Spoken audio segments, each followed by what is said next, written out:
going on. Paimon understands it now. Who would have guessed? The hidden rule of the production zone. People are not supposed to work 3 days in a row, and if they do, they'll get strange meat in their welfare meal. At first, we thought this strange meat must have something to do with the people who disappeared, but in reality, they were all prepared by Sijuin, the head nurse.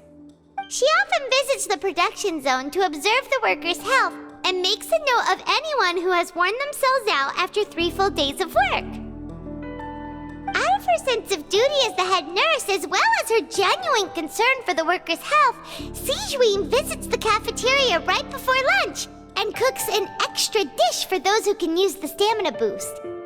Sijuin has only the best intentions with her surprise gift and doesn't want anyone to find out about what she does. However, unfortunately, Melusines as a race perceive the world differently from humans, and their sense of aesthetics is even more alien to us. The recipients of her lovingly prepared special meals cannot taste the care within and usually just freak out. Are we on the right track? Not bad. You've uncovered Sijuin's secret and even guessed her intentions correctly as well. It's nice to know that her efforts have not gone unacknowledged. All right, now for my next question. There are also some hidden rules in the Pancration Ring, including the one that you're not allowed to support both sides of a fight. Why is that?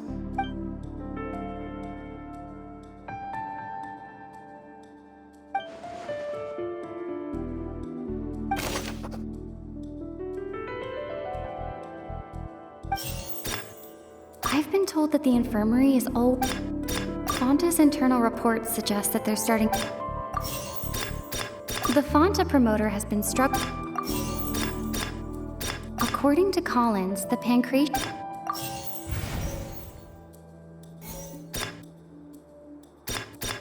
According to Collins, Fonta's internal reports suggest that they're starting a new trial of an unnamed and unpackaged product. But... According to Collins, the Pancration tournament only took place...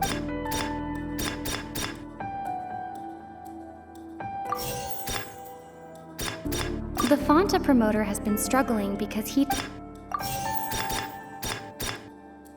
The Fonta promoter has been struggling...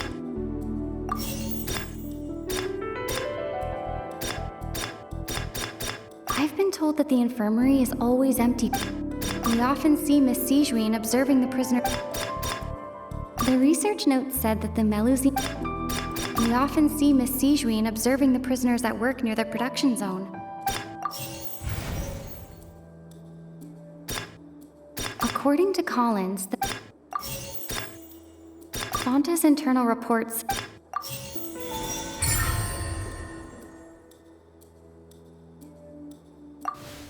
Paimon gets this rule too now, so there really was nothing to be afraid of. That hidden rule of the Pancration Ring is about how, people are not supposed to bet on both boxers at the same time. And if they do, they'll receive a package containing a strange, blood-colored liquid. People get scared when they see it because they've subconsciously begun to associate it with the missing boxer. But really, it's just a bottle of the latest yet-to-be-named and packaged new Fonta trial product. A blood-red drink.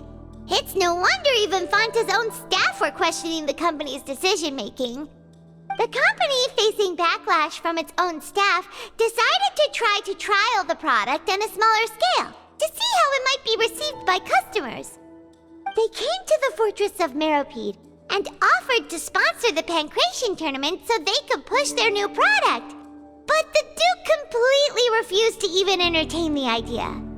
The Duke, knowing how valuable coupons are in the fortress, knew that only total idiots who didn't understand their true value would bother buying a Fonta product here. And so, only those who proved their stupidity by being dumb enough to bet on two opposing sides of the same match selected to receive the drinks. I acknowledge the effort you've put into bringing the truth of this mystery to light. Although, based on your description, that Fonta promoter is a bit too careless with his words, I may just reconsider my collaboration with the company. All right, and here's the final question. What's the secret behind our head nurse and all of her patients in the infirmary? Stop your cruel and pointless games, Risley! You know that we haven't finished our investigation, so there's no way we can answer the last question! The thought of sparing Lynette and Fremine never even crossed your mind! You'll pay for this! Ah!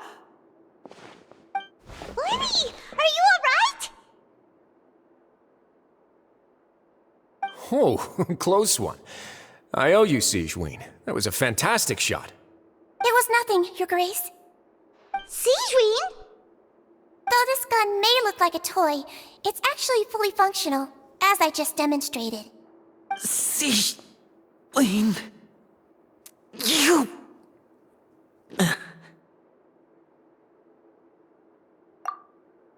Not at all. I am merely a resident of the fortress, and thus protecting it is my duty. When Monsieur Nervillette asked me to come here, he told me that my job would be to take care of the well-being of everyone here. I am merely discharging my duties. But if you mean what you just said, then isn't Linny someone you should be looking after as well? Isn't he a resident here just like the rest of us? But I really am just doing what Monsieur Nervillette told me to do. Everything I did, I've done to protect them. Had I not, they would be in far more dire straits right now. His Grace knows it too, right? Your Grace? Mind proving my innocence to them? My dear Sigewinne, whatever shall I do with you? Would it have killed you to just wait another minute or two? Well, it's nearly time after all. The way you do things can be truly frustrating sometimes, Your Grace. I figured I should try to talk some sense into you. What are you talking about? What time? Take me if you want. But let them go. How touching. Can you just give me one more minute? Don't be like that, Your Grace. All right, everyone, calm down. 2 more visitors will be arriving any time now. I'll go get a cup of tea. Miss Sigewinne, I leave Miss Lynette in your care. You... What are you doing? I believe I hear footsteps.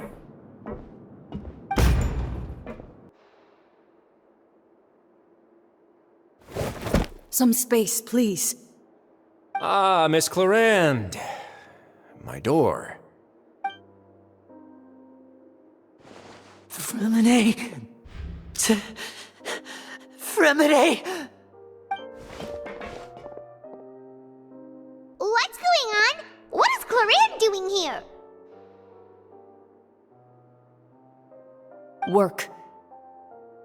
I'm sorry about shooting you, Mr. Linney. The tranquilizing effect will begin to wear off soon.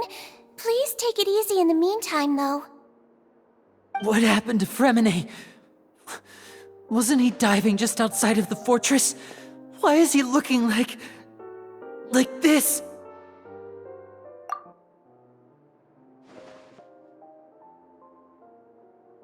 A flushed face, an accelerated pulse. He must have consumed primordial seawater. What did you say? Please, make some space. I'll need to give Mr. Fremine a more thorough checkup. Your Grace, I'll leave the rest to you. I'll talk to Clarande while you get Fremine to where he needs to be. Everything else can wait.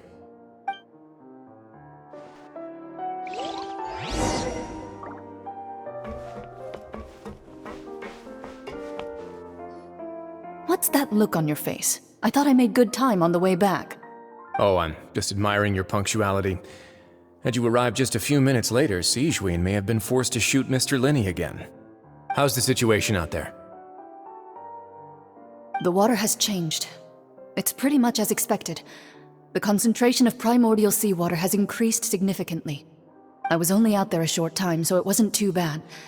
But if one were to stay for any significant amount of time, well, you can see how that boy's doing. Where was he when you found him? The abandoned zone at the end of the pipes. A good distance into the water. Closer than I thought. He must have recognized it early on and tried desperately to swim back. Locking the door was necessary. I don't think we could have saved two. Well, I did try to convince him that I had my reasons. Never seems to work, though. It would probably work on Neuvillette. He has a knack for picking out who had good intentions, even when the outcomes were all terrible. It's a bad sign if you're having to plead your case to Neuvillette. Want some tea? Not particularly. If you want to drink some that badly, just say so. Fine, I'd like to get some tea. Want me to get you a cup too, since I've already made it? Might as well then, I suppose. Actually, do you have a towel? I would like to dry my hair.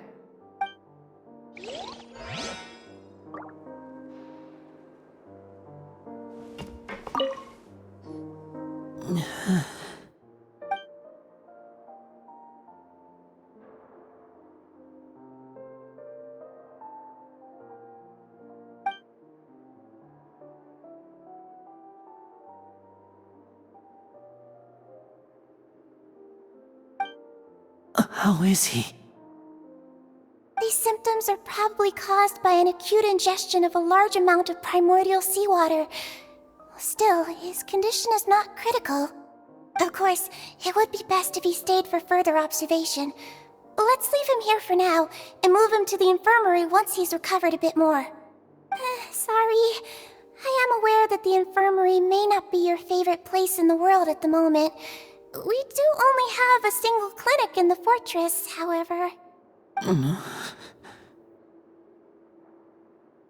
Why would he ingest a large amount of primordial seawater after leaving the fortress?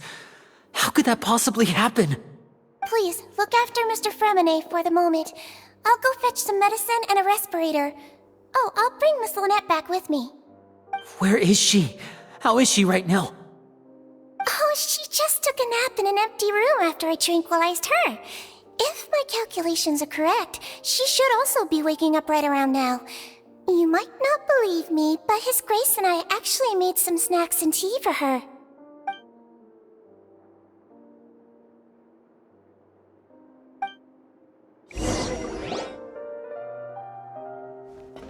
Linny, are you okay?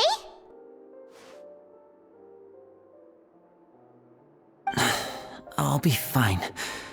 They're all here now. Don't worry about me. Are you sure? You don't look alright. My hands and feet are still a bit weak, but that's probably just the residual effects of the tranquilizer shot. I'm back, everyone. Lenny! Oh, Traveler, Paimon, you're here too. Fremine? Is he... He'll be fine. But for now, please help me lift him up.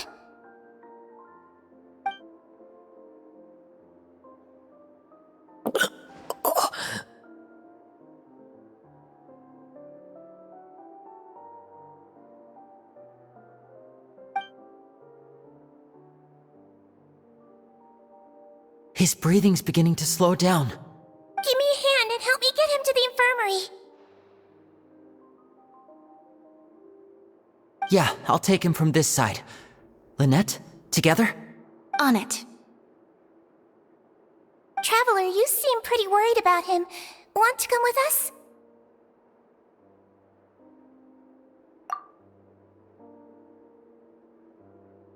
The Duke and Clarande are gone. They probably went to get some tea. The Duke will explain the truth in just a bit. Miss Clarande will need a break, since she only just returned from rescuing Fremine out of the sea.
He's awake.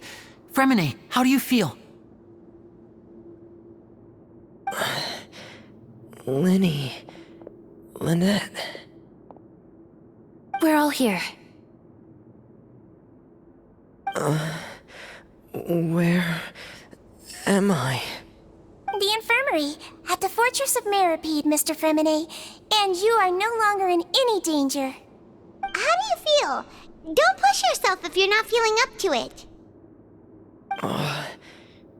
Traveler. Paimon. It's been so long. The sea. There's something wrong with the seawater. Shh, it's okay. We can talk about it after you've recovered. No, listen to me. This is really serious. There's primordial seawater mixed into the regular seawater. I don't know why it's there, but no one should touch it.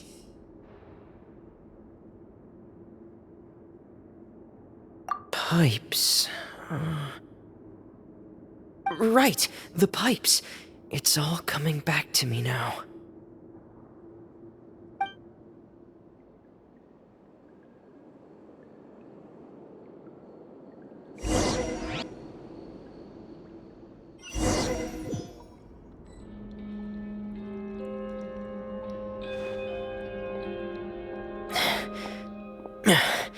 I'm in. Seems like this pipe hasn't been used in a long time. It looks abandoned.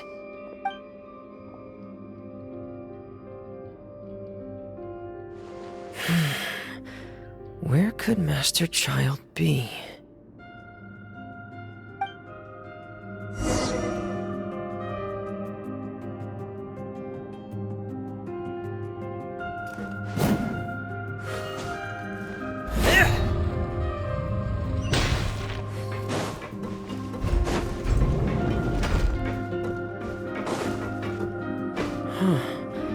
This mechanism looks like it's been tampered with.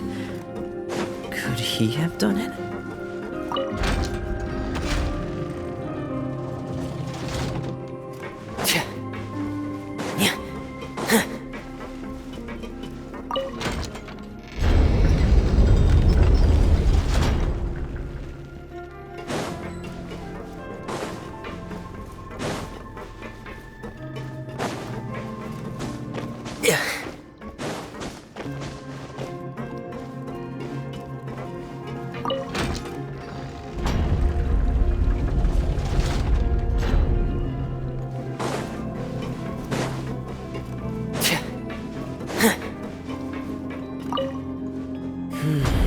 It's getting stuck on something. Seems like I'll have to avoid those obstacles while I turn it.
This is where the water starts. Okay. Master Child probably dived into the water. I'll go take a look as well.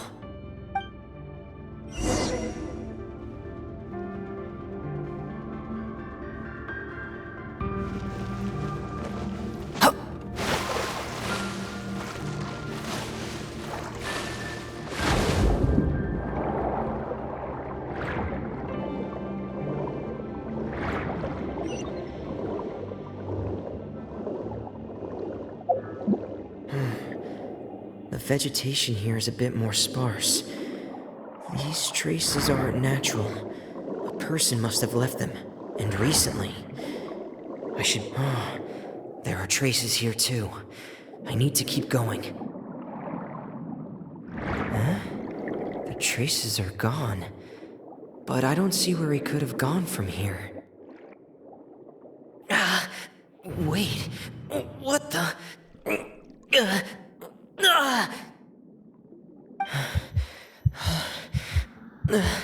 My heart is racing, and it's getting harder and harder to breathe. What's going on?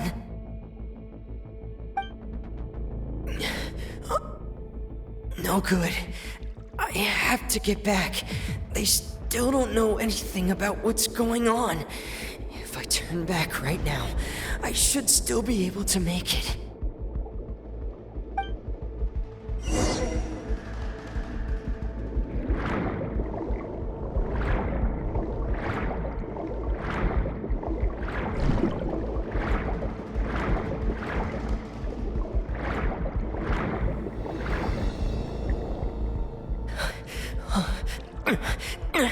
I can't die here.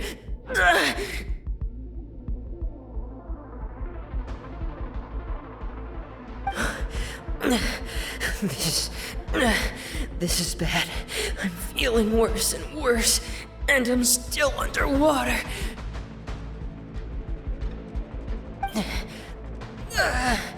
I have to push on.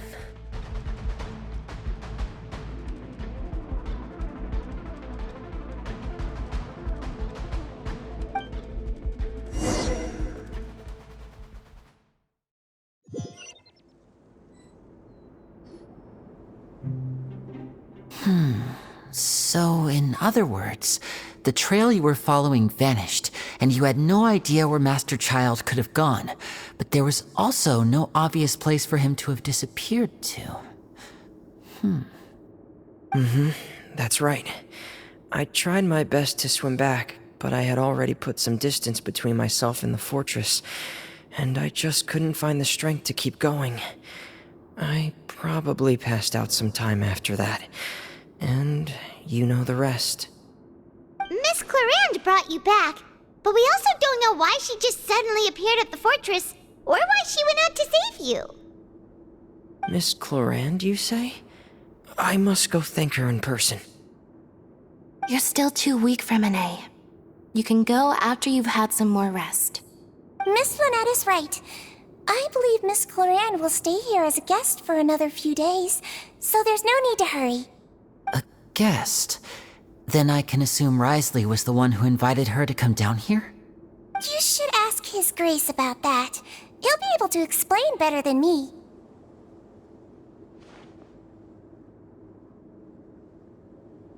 Yeah, it's about time he actually told us what's going on.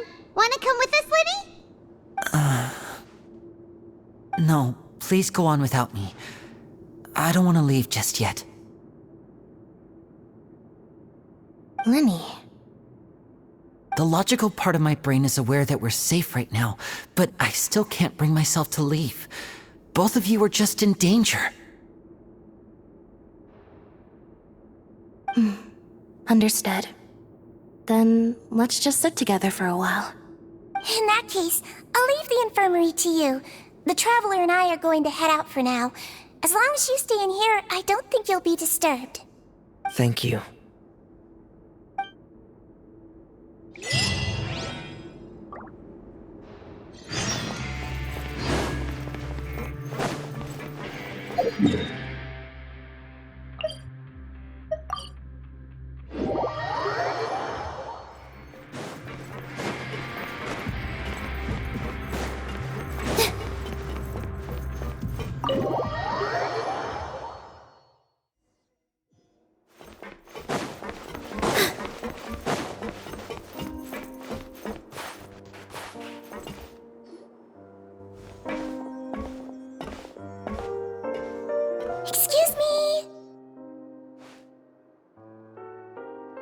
I take it Mr. Fremenay's condition has stabilized? Of course! I wouldn't have left the infirmary otherwise. I've been expecting those two, but might I inquire as to the purpose of your visit, Miss Sejuine? I wanted to check up on Miss Cloran. How are you feeling? Mostly fine, I think. If you don't mind, I'd like to perform another quick physical exam. It'll just take a few minutes. All right. Thank you for looking out for me. I'll take my leave for now, then. Well, want to explain yourself, Risley? Of course, but I'm not partial to the word choice of explain. How about enlighten? Where should I begin? How about you start by asking me any questions you have? You can start with whichever one you'd like to get answered the most. Then Paimon will begin. Did you know about Lenny's goals from the very beginning? No. I just knew they were Fatui operatives sent to the fortress by the Knave. As for their specific goals, I only figured those out as you made progress on your investigation. You managed to monitor and stay ahead of them even though you didn't know what they were trying to do? They came here with ulterior motives. I'm quite adept at discerning what that kind of behavior signals. Initially, I thought their goal was just to investigate Child's disappearance. Linny suggested that I had deliberately let him escape, but in truth, I didn't really do anything special to help or hinder him while he was here. Everything he did, from finding helpers to leaving this place, he did on his own. Of course, it's inevitable that the Knave would make a big deal out of her fellow Harbinger's unexplained disappearance. I'm also quite curious about where that Harbinger went, so I figured I might as well let the Fatui do their own investigative work. All I care about is the answer. So you were hoping Lenny's group would just do your work for you! You make it sound like that's a bad thing. Unfortunately, things didn't go as planned. I assume that Fremenay has told you already, the ratio of primordial seawater around the fortress of Meripede is on the rise. The Forbidden Zone has always been Linny's target, and you got roped into that investigation after running into him. I began to intervene out of concern for your safety, and also to prevent the fortress from becoming entangled in more irksome matters. Are the rumors true that you're also a former criminal? Now, why would you put it like that? Isn't staying here all day and serving as the manager of the fortress a kind of sentence unto itself? Another form of prison? I just happen to have some support from the rest of the inmates, that's all. Oh, right! Paimon wanted to ask, who invited Cloran down here? Me, of course. I paid her good mora to come down to the fortress for some field work. As a champion duelist, Miss Cloran could be considered to be an independent party. I needed to find an exceptionally capable person to help me get through the impending crisis. And saving Fremenay was part of that crisis? You can think of it like that, yes. Credit where credit is due, that boy is quite adept at diving. Had conditions not been as hostile as they were, he probably would have found the missing Harbinger already. That's not something you should be asking after. Neuvillette only asked you to investigate Child's whereabouts. All I need to prove to you is that the Forbidden Zone had nothing to do with the Harbinger's disappearance. That should be clear now that you've spoken to Fremenay. But we've already uncovered that there's something wrong with the infirmary, and we've answered a bunch of questions that you threw at us. Isn't it about time that you answer our last question in return? You make a compelling case. Do you really want to know the answer that badly? Yeah, Paimon really wants to know. Even if the truth may not be pleasant?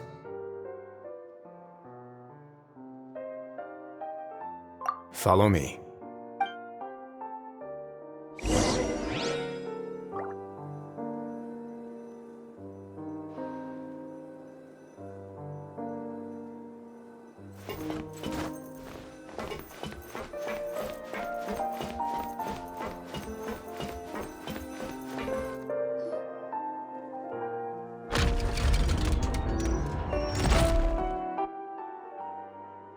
There's a hidden door here?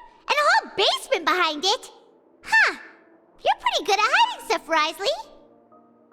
It seems you've forgotten just what kind of place the Fortress of Meripede is.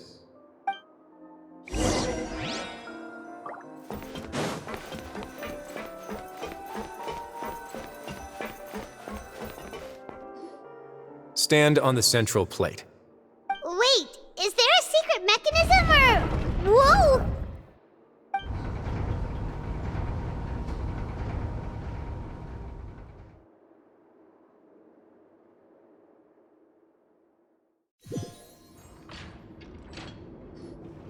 So, this is the Forbidden Zone? Honestly, for a place so well hidden, Paimon sure doesn't see anything special. What a huge door! There are 3 such isolation gates in total. Generally speaking, I'm the only one who's allowed to go inside. Hence the name Forbidden Zone. Am I correct to assume you're going to run on back and tell your little Fatui friends everything? Well, Paimon wasn't thinking of keeping anything from them.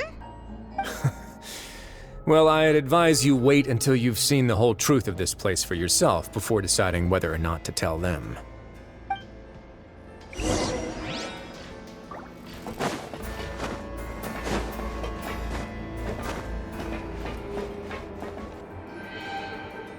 Huh. So there's a switch on the side.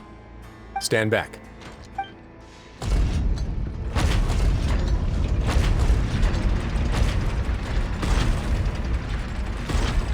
Whoa! They all just went up one by one! Go on, have a look.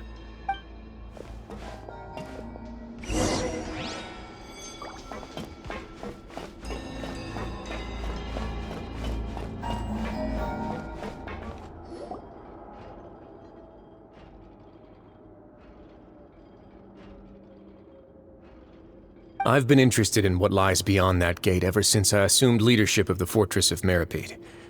Of course, it would be unwise to recklessly open it, but it'd also be risky and negligent to simply ignore any potential danger that could be behind it. The readings on that dashboard have not budged since the day when I first laid eyes on this place. But over the past year, the needle has crept upwards from its original position, likely because some parameter it's been tracking has changed, if only infinitesimally. Normally, I would have ignored it, but I happened to have some free time when I noticed it, so I investigated. Any guesses what the reading could be tracking? Very reasonable guesses. I've considered both of those as well.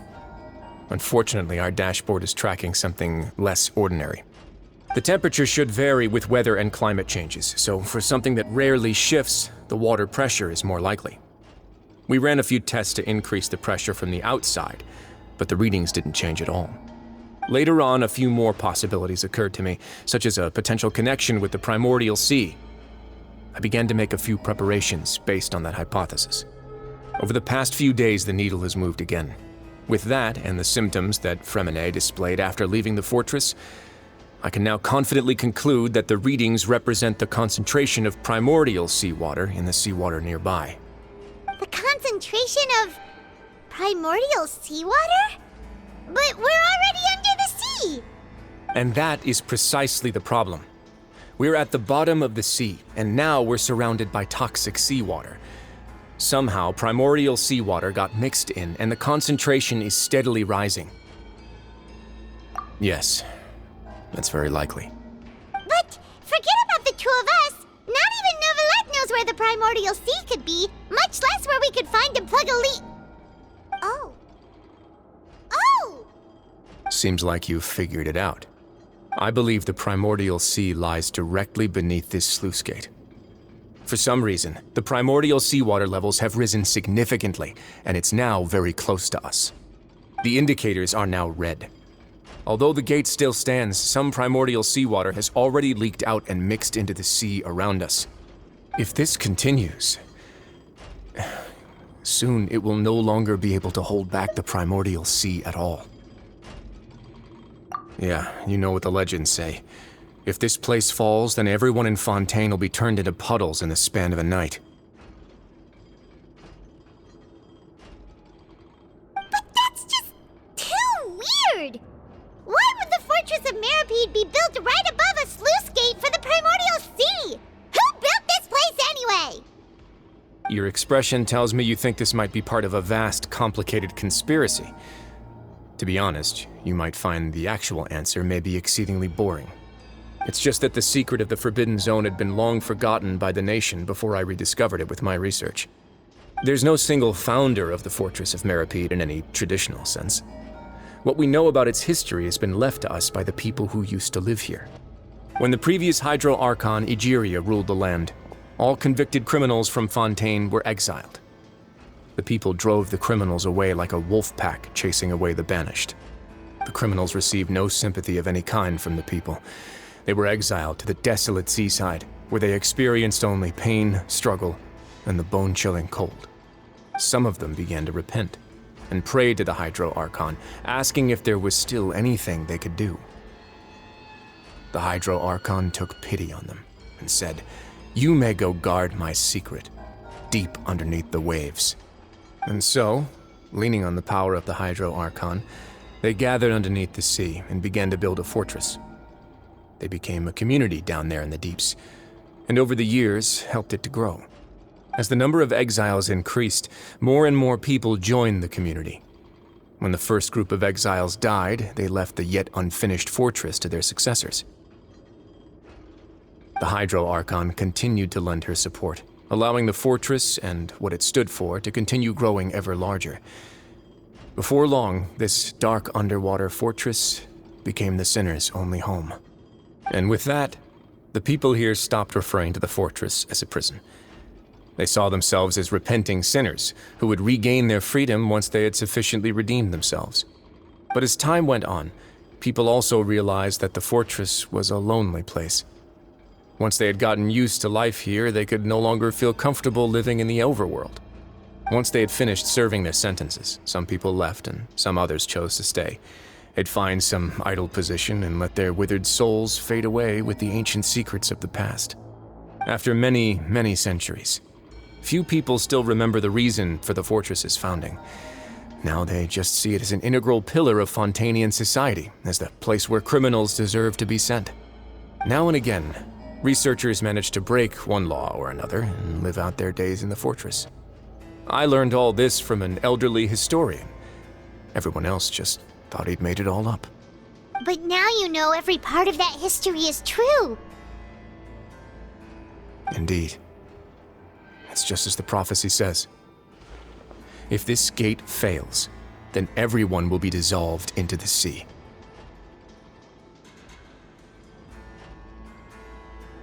To be frank, not really. But sadly, that hasn't stopped this prophecy from proving all too accurate. Prophecies are troublesome things. Just hearing one will create the first wave of panic. Seeing signs of it will bring about the second, and actually witnessing it in real time, the third. Let's go somewhere else. I want to show you something.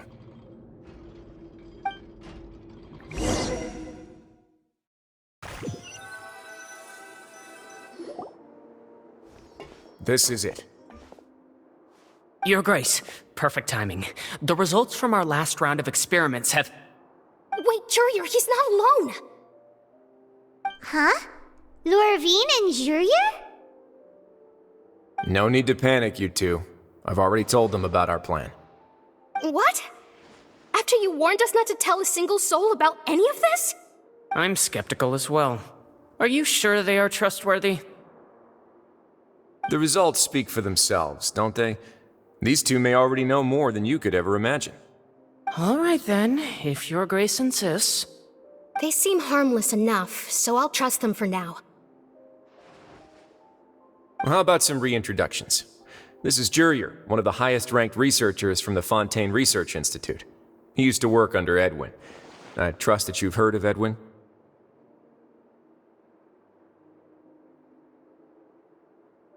Good. Saves me a bit of time explaining. Edwin's main areas of research were archaeum and gravimeters. As his assistant, Jurier is quite familiar with them as well. I hired him to be my technical consultant. You want to blow up the Fortress of Meripede? what a lovely idea. I'm already imagining it in my head. Gotta admit, I'm tempted as well.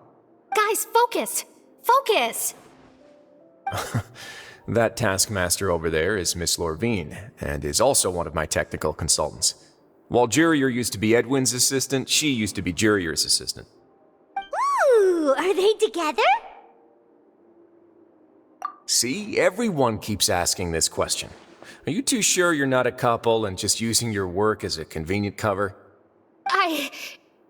Your Grace, I am not in a relationship with this man. If I dated her, I'd officially be madder than Edwin. Jeez, forget I said anything then. Follow me. Whoa, there's another door that goes right up. Your constant amazement makes it seem like the fortress can do anything. But Paimon really thinks everything's super cool.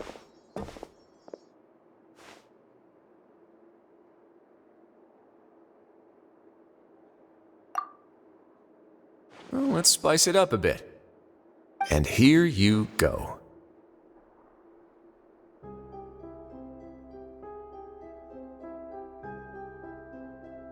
What a huge ship! This is also a production zone that Paimon's never seen before. What's going on? How much do you know about Fontainian history? Not much at all.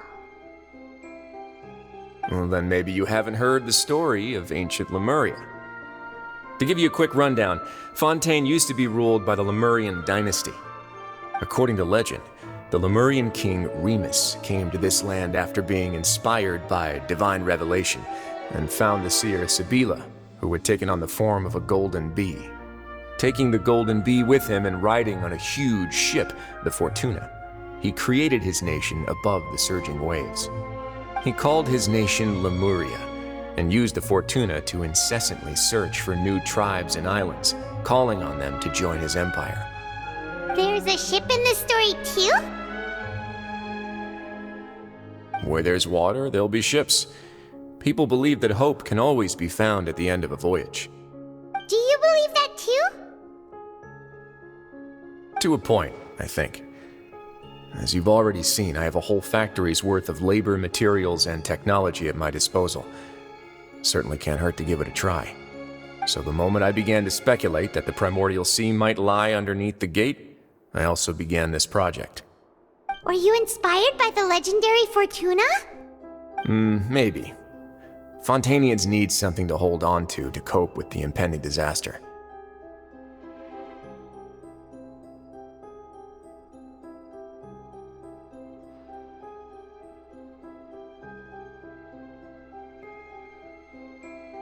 Were the workers to find out the truth behind this ship, riots would destroy the fortress faster than any catastrophe. As the fortress's administrator, I'd never make such a reckless call. Alright, that's enough talking for now. I'll need another 3 cups of tea to soothe my throat. Do you have any other questions? Seems like you're good. Come on, I'll take you back.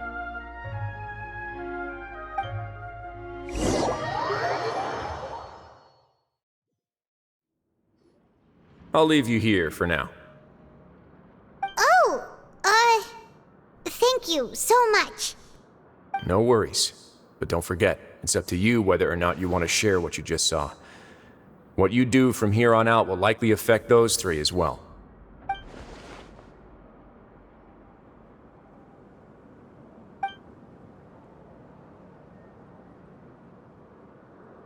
Yeah, we'll put a lot of thought into it for sure.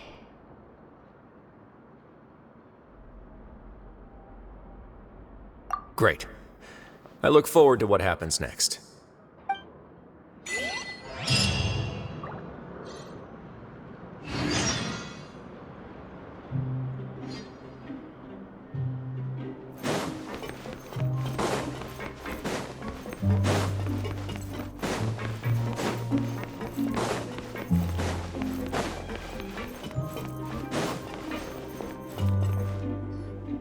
We're back!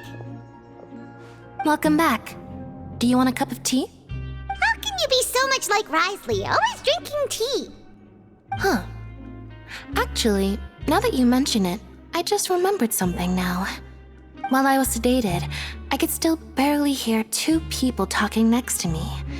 They were discussing everything, from the leaves to the water and even the teacups themselves. Must have been Risley and Sijwin. Yeah, I heard one male voice and one female, so it should have been the two of them. They really were just talking about brewing tea. I really can't make sense of this place. So, Traveler, Paimon, were you able to learn anything from Risley? Yeah, he explained everything.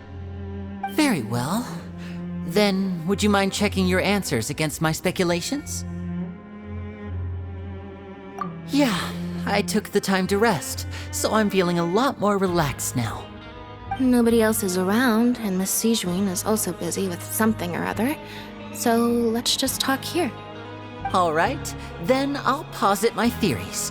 I asked myself 3 questions. Firstly, why was Fremine affected by the primordial seawater? It was because he dove into the sea.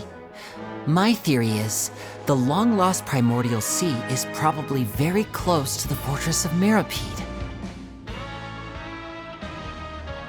Ooh, he's good. He got that right on the first try. That's our Linny. Secondly, Risley's attitude changed dramatically during the course of our stay here. He ignored us completely at first, then suddenly roadblocked us. Why?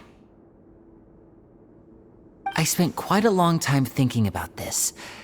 If he has been monitoring the Fatui since the very beginning, he probably ignored us at first because he was hoping we could find Master Child for him. What's more, the Fortress of Mirapede is not part of Fontaine's court system, nor does it report to Udex Nervulet. Risley is basically the king of a no-man's land. As long as the fortress doesn't do anything about Master Child's disappearance, Father can use it to pressure the Fontaine authorities. And while the two factions are pitted against each other, Risley will be free to move between the parties of interest. If I had to guess, he probably has something that he's working on himself. It's likely related to the secret of the infirmary, but I just can't think of what it could be.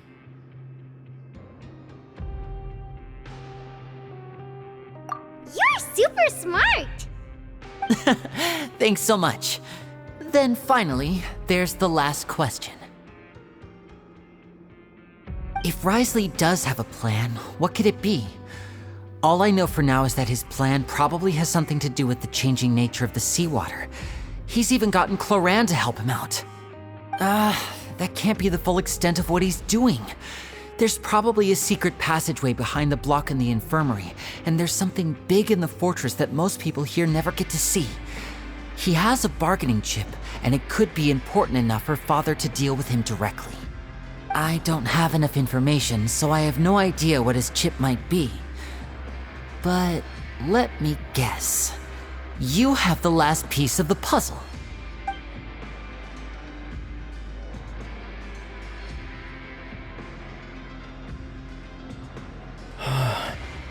I can't believe it. The sea will engulf everyone, just like the prophecy said. Could Risley have wanted to meet Father to figure out a way to deal with this crisis? If you remember, I once mentioned that Father sees the House of the Hearth as her base of operations, and she truly wants to resolve the crisis. But how could Risley have known that? Or perhaps he didn't know and just wanted to bring Father over to his side, which could be why he said he just wanted to negotiate. Yeah, that makes sense to me. I understand your concerns as well, Traveler. I'll figure out a way to pass this on to our father. No matter what, we're on your side. The two of you have already aided us far too much. We probably wouldn't be standing here right now if not for you. If you ever need anything else going forward, please come to the House of the Hearth at any time. Though you may not share the sentiment, after all that we've gone through together, the three of us basically see you as family now. You have my gratitude. Thank you for protecting Linny when it really mattered. And thank you for sharing the secrets of the fortress with us. We didn't think you were going to do it. Why are you being so formal all of a sudden?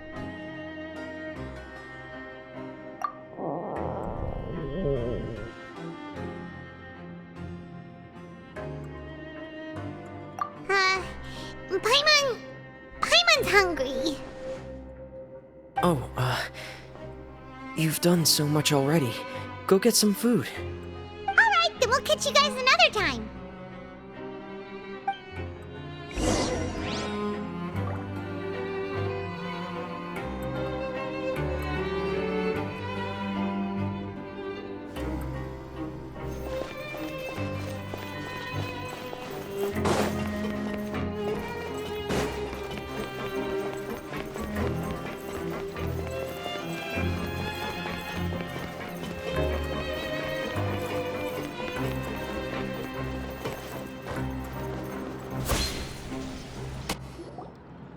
It's time for dinner.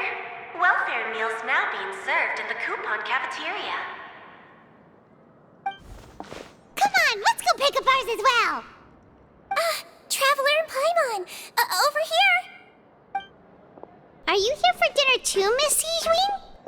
And I'm taking the opportunity to prepare Miss Cloran's dinner as well.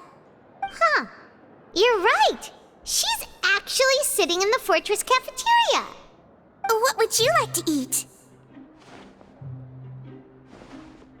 Yep, you can. I've already talked to our chef, Mr. Wolsey. It's all on me today, so you can get whatever you'd like.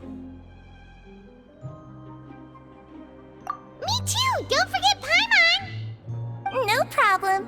Just leave it to me.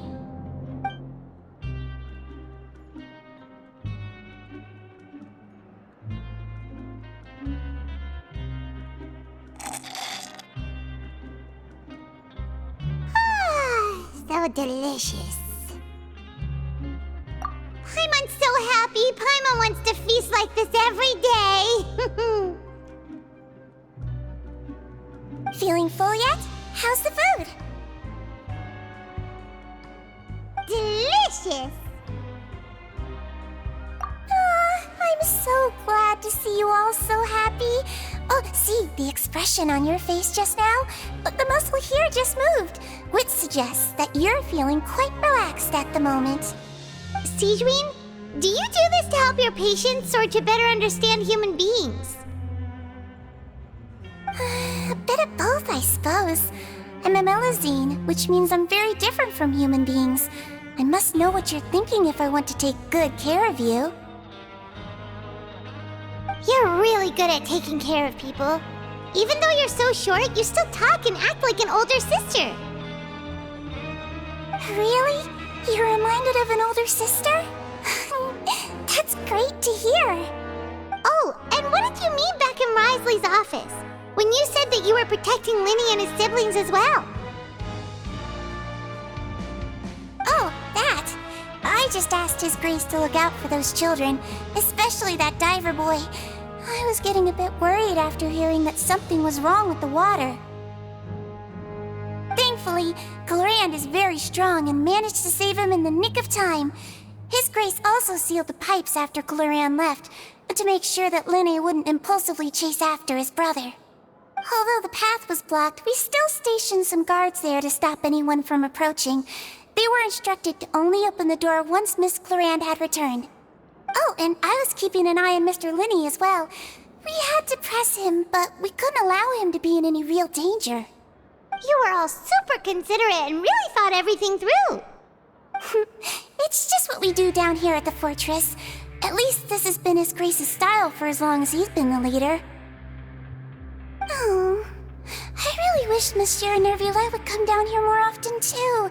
I feel like he'd like it here, with all the darkness and chaos.